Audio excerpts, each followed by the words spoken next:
रानभाजी महोत्सव 2026 हे मडगाव शहरातील रवींद्र भवन इथं आयोजित केलेला आहे आणि या संपूर्ण महोत्सवाचं जे संयोजन आहे ते संयोजन करणाऱ्या मंत्री रमेश तवडकर यांच्या पत्नी सविता तवडकर मॅडम आपल्यासोबत आहेत. आपण त्यांच्याकडून जाणून घेऊयात कशा प्रकारे या स्टॉलचं नियोजन, या महोत्सवाचं नियोजन त्यांनी केलेलं आहे. मॅडम, काय सांगाल? आता ह्या महोत्सवाचं 4थं वर्ष आहे. 3 वर्ष कानकोन आपल्या मतदारसंघामध्ये केलेला आहे आणि आत्ता मडगावसारख्या शहरामध्ये हे महोत्सव भरलेला आहे. या ठिकाणी आपण बघू शकता की मोठा उत्स्फूर्त असा प्रतिसाद विद्यार्थी असतील, पालक असतील, शिक्षक असतील आणि नागरिकांचा आहे. तर इतकं मोठं जे आपण महोत्सव भरवलेला आहे, हे संयोजन नेमकं कसं झालं, किती स्टॉल आहेत, या ठिकाणी थोडक्यात माहिती आम्हाला द्या. ये रानभाजी महोत्सव आता 4था महोत्सव आहे आणि जसं तुम्ही सांगितल्याप्रमाणे काणकोणमध्ये आम्ही गेले 3 महोत्सव सारे केले. यासाठी आम्हाला बलराम चॅरिटेबल ट्रस्ट हा मेन ऑर्गनायझिंग पार्ट आहे. त्याच्यानंतर tribal welfare department, agriculture department government of Goa आणि बायोडायव्हर्सिटी बोर्ड ऑफ गोवा.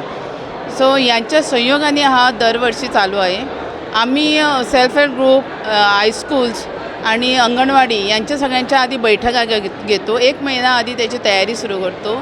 आधी त्यांना बैठका घेऊन सगळं सांगतो, कशा प्रकारचे हे सगळं रानभाज्या वेगवेगळ्या आहेत, त्यांची नावं, सगळी ओळख आधी झालेली आहे त्यांना आत्ता. आणि त्याच्यापासून वेगळे आयटम कसे त्यांनी बनवायचे, ज्यामुळे नॉवेलिटी आल्यानंतर लोकांना त्याच्यात ॲट्रॅक्शन होतं आणि मग लोक खाण्यासाठी मग त्या डिशकडे जातात. म्हणजे रानभाजी म्हणजे कसं, रानातली भाजी ती अशी असेल तशी असेल, असे जे अनेक शंका कुशंका लोकांच्या मनात असतात ना, त्याच्यापासून काय बनवता येतं, रानातली ती असं तिला जरा झिडकारलेलंच असतं. पण जेव्हा आम्ही महोत्सव सुरू केला तेव्हा त्या वर्षापासून रानभाज्या जेवढ्या भेटल्या त्याच्या अनेक विविध आयटम्स, प्रोडक्ट्स म्हणजे जे लोकांनी बनवून आणले, जे गावातले साध्या लोकांनी बनवून आणले, पण खाण्यासाठी नवीन जनरेशनसुद्धा तयार झालं. जे आपण भाजी नको असं म्हणणारं जनरेशन आम्ही म्हणतो, त्या मुलांनीसुद्धा ते खाल्लं. आणि जेव्हा मी शाळामध्ये ही कॉम्पिटिशन ठेवली, रानभाजी त्यांनी प्रोडक्ट करायचं, लोकांना सांगायचं, एक्सप्लेन, जसं सायन्स प्रोजेक्ट असतात बघा, आपल्याला माहीत आहे सायन्स प्रोजेक्टचा मोठा गवगवा असतो, तसा आम्ही रानभाज्यांचा हा प्रोजेक्ट आहे. पण त्याच्यात काय कुकिंग प्रोडक्ट आणून त्यांनी एक्सप्लेन करायचं. ते आणून त्या मुलांनी आपले पेरेंट्स, शिक्षक यांच्या सहयोगाने, मदतीने हे सगळे आयटम बनवले. त्यांची कॉम्पिटिशन लावली. काही जणांना बक्षीस मिळाली, पण काहींना नाही मिळाली. तरी त्यांना त्यांची मेडिसिनल व्हॅल्यू कळली, ज्याच्यामुळे आपलं आरोग्य कसं चांगलं राहू शकतं आणि त्या भाज्यांचं महत्त्व आपल्या दररोजच्या आयुष्यात आरोग्यासाठी किती उपयोग आहे हे त्यामुळे जाणीव झाली. आणि आज त्याचे तुम्ही जर आज स्टॉल बघितले, विविध प्रकार आहेत. म्हणजे केक बनवतात, आईस्क्रीम बनवतात, रानभाज्या बनवतात, चकरी बनवतात, इडल्या बनवतात, ज्या नॉर्मली आमची मुलं खातात, त्याच्यात रानभाज्या आहे. एरवी ते कसं फक्त तांदूळ किंवा फक्त तो 1-2 इन्ग्रेडियंट असायचे. आत्ता मल्टीग्रेन त्याच्यात असताना मल्टी भाज्या वेगवेगळ्या त्याच्यात घालून या सगळ्या प्रॉडक्ट येतात. म्हणजे छोटे छोटे इतके पिकल्स, लोणची, सगळ्या भाज्या याच्या काय म्हणतात किल्ल म्हणून आहे आमच्या इथे, त्याचं लोणचं, आंबाड्याचं याचं माहीत होतं सगळ्यांना, आंब्याचं, आंबाडीचं, पण किल्लाचं लोणचं, अजून काही प्रकार आहे त्यांचं लोणचं. मग भाज्यांची नावं माहीत नव्हती, त्यांची मेडिसिनल व्हॅल्यूज माहीत नव्हती. हे सगळं ना या महोत्सवामुळे सगळ्यांना माहिती झालं. जसं झेनझी आपण म्हणतो, झेनझीला पण हे माहीत नव्हतं, कारण हे बंद झालं खाणं, मुख्य घरात बनवणं बंद झालं. बाहेरचं खाणं, फास्ट फूड खाणं हे जर वाढलं आहे ते याच्यामुळे ना आता कंट्रोल येऊ शकतो, जर हे सगळ्यांनी आपल्या दररोजच्या जीवनात त्यांनी ॲड केले या भाज्या, हे आयटम. मोमोजसारखं आपण बाजारातनं खातो तो एकाच प्रकारचा असतो, पण इथं भाज्या घालून मोमोज तुम्हाला बघायला भेटेल इथे. म्हणजे काय चॉकलेट्स पण आज एका शाळेमध्ये चॉकलेट्स केले रानभाज्या घालून, तुम्ही बघितले का मला माहीत नाही. पण मागच्या वर्षी आईस्क्रीम केली होती एका बायोडायव्हर्सिटी, आज मला माहीत नाही, पण आज केक बघितला आहे मी. आणि व्हरायटी म्हणजे काय सांगू, भाजी आता पावभाजी गोव्यात फेमस, पण या पावभाजीतले फक्त नुसते बटाटा आणि हे सगळं, त्याच्यापेक्षा इथे आता व्हरायटी याची भाजी मिक्स असते, रानभाजी, आणि ती पौष्टिक खाद्याच्या. म्हणजे आता याचे आपण काय म्हणतात ते मल्टीग्रेन खाण्यासाठी दररोज आपल्याला सगळीकडे आरोग्य खाते सांगतं, ॲडव्हर्टाइजमेंट आपले PM सुद्धा सांगतात. त्याचं मल्टी भाज्या खाणून आपल्या मुलांच्या आयुष्यात खरं चांगलं आरोग्य त्यांचं सुदृढ होईल, अशा पद्धतीच्या गोष्टी आपल्याकडे इथं सुरू झालेल्या आहेत. नक्कीच मॅडम, आपण असाल किंवा तवडकर साहेब असेल आणि आपला सर्व ग्रुप असेल, बलराम एज्युकेशन ट्रस्ट असेल, या सर्वांच्या कष्टाचं फळ जे आहे ते आज इतक्या मोठ्या प्रमाणात या ठिकाणी महोत्सव भरलेला आहे. नक्कीच पुढील भविष्यामध्ये या महोत्सवाचं स्वरूप कसं असेल? भविष्यात आमचा असा विषय आहे की या ज्या भाज्या आता इथे एक्झिबिट केल्या हे लोकांना की हे असं होऊ शकतं. आपल्या सेल्फ हेल्प ग्रुपने तर विविध आयटम बनवले. आज जी लोक सिटी एरियातली बघायला येतात त्यांनाही कळतं की आपण हे सगळं इन्क्लूड करून मुलांना हे बनवून देऊ शकतो जे मॉडर्न खाण्यामध्ये काउंट होऊ शकतं. सो त्याच्यानंतर आम्ही ते अवेलेबल करून देणं म्हणजे आमची जबाबदारी वाढली. आता ह्या भाज्या अवेलेबल करून द्यायला पाहिजे तेव्हा ती लोकं खाणार.